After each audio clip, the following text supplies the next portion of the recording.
The desert bled color as the sun sank low, painting the sky in shades of fire and grief.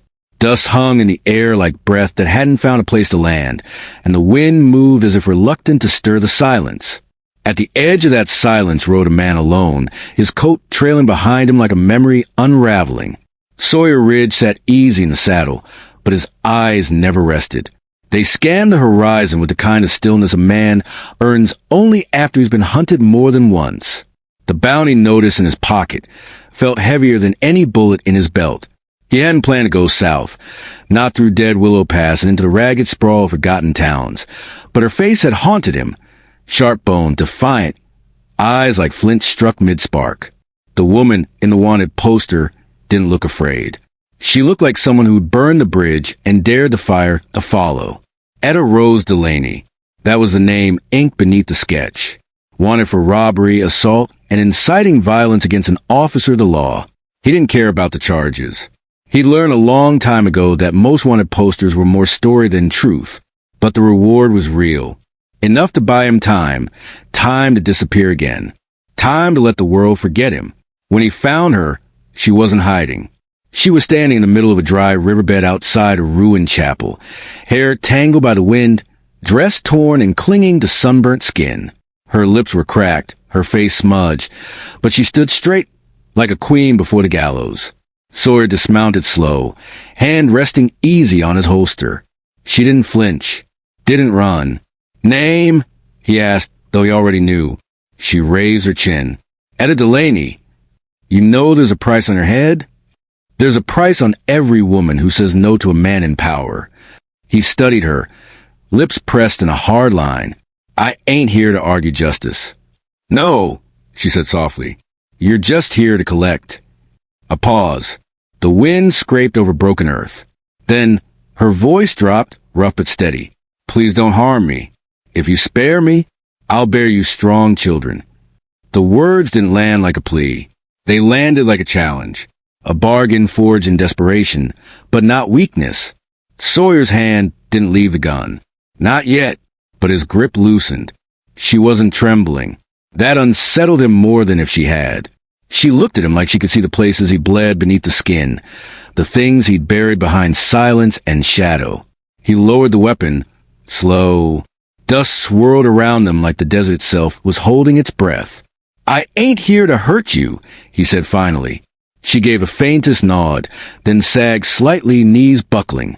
He caught her before she hit the ground, surprised by how light she was, how warm. The barn they found that night wasn't much, just leaning boards and rusted hinges, but it had a roof and a pile of old hay, and that was enough. Sawyer lit a lantern and hung it low. Etta sat with her back to the wall, arms around her knees, watching him like a fox watches a trap that hasn't sprung. He offered her a canteen. She drank without looking away. "You run often?" he asked. "Only when men like you start asking questions." "I'm not like them." "No," she agreed. "You're quieter. That's worse. Quieter men have sharper knives." He didn't respond. Instead, he pulled a tin of beans from his saddlebag, heated them over the flame. When he offered her some, she hesitated, then took the spoon. They ate in silence, broken only by the pop of the fire and the steady breath of the horses outside. Later, when she lay down with his coat draped over her shoulders, she whispered, "That wasn't a lie, you know." "What?"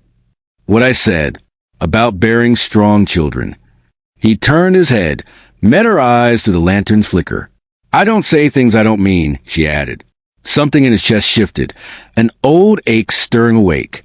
"I didn't spare you for that," he murmured. "I know." He looked away, but the image lingered, her voice against the dark, soft and fierce. It wasn't the offer that rattled him. It was that for the first time in years, something warm pressed against the cold place inside him. They stayed in the barn for 2 nights. She didn't try to run. He didn't try to bind her. There was an unspoken truce, fragile but real. On the 3rd day, the sun rose hard and hot. Sawyer saddled the horses, handed her a rolled-up dress he'd found in the bottom of his pack. "Figured you want something that isn't torn to hell." Etta unfolded it, eyes flicking toward him. "Where'd you get this?" "Belonged to someone once." She nodded, no more questions. Slipped behind a hay bale to change. When she emerged, her hair was combed, face freshly washed from the trough, and for a moment, he forgot what side of the law he stood on. They rode in tandem toward Dust Hollow, a town that looked like it had given up on pretending to matter. People stared as they passed, suspicion carving every wrinkle and glance. A woman like her didn't ride behind a man like him unless something strange had bloomed between them. At the saloon, he left her outside while he asked for news. Sheriff Tolliver Griggs had passed through 3 days earlier, asking after a woman with a bite to her tongue and fire in her step. Said she was dangerous. Said she'd tried to cut him. Sawyer's knuckles tightened around the glass. He left the whiskey untouched. Outside, Etta leaned against the post, arms folded. He's getting close, isn't he? You knew he'd come. Men like him always do.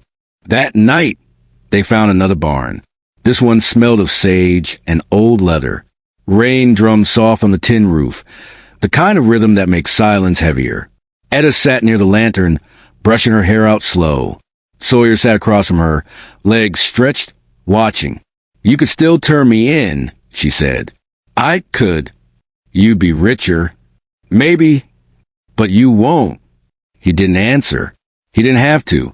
She crossed at him, sat close. Her thigh brushed his. Her voice was lower now. You want the truth, Sawyer? He looked at her. I didn't cut Griggs because I was angry. I cut him because he wouldn't let me leave his bed unless I bled. His jaw tightened. I'm not your prize, she said, but I'm not broken, either. If you want to be near me, you better be able to hold both truths. Sawyer reached out, touched her hand. Not hard, just enough to feel the pulse beneath her skin. I ain't after a prize, he whispered. I'm just tired of ghosts. She leaned and then, forehead to his. The air between them thickened, not with heat, but with something quieter. Want, yes, but more than that, recognition. Their lips met like a promise spoken in the dark. They didn't undress fast. They undressed like people who knew the value of what skin can carry, scars, warmth, the memory of kindness. When they lay down together, it wasn't rushed. It wasn't wild. It was deliberate. The barn smelled of rain and hay, of sweat and breath. Their bodies moved in rhythm, neither leading nor following. Her hands on his chest, his mouth against her neck, soft sounds shared like prayer. Afterward, she curled into him like she belonged there, like she always had. I wasn't lying, she said again, half asleep. I know, he said and kissed her temple. But peace never lingers long when law rides close. They heard the hoofbeats at dawn. Sheriff Griggs didn't bother with stealth. His badge caught the sun like a blade. He had 2 men behind him, guns drawn. Sawyer stood first, pulling on his shirt. Etta rose beside him, eyes cold. Griggs called out, You're harboring a fugitive, Ridge. No, Sawyer replied. I'm protecting someone the law failed. Then you've chosen your side. I have. The gun came out easy. Griggs laughed. What now, lover boy? You gonna shoot a sheriff for a whore? Sawyer's grip tightened. Etta stepped forward. Don't. He's not worth it. Griggs sneered. Look at you. Soft. I warned you, Delaney. You cut me once. Now I get to finish the carving. Sawyer raised his revolver, but stopped. Let it drop to the ground. I'm not lowering my gun because I'm afraid, he said. I'm lowering it because she's not yours, and I won't spill blood to prove what's already sacred. Griggs stared, caught off guard. The deputies looked between them, unsure. Etta stepped to Sawyer's side, took his hand. Griggs didn't fire. Not that day. They watched him ride away, dust trailing behind like smoke from a fire too long burning.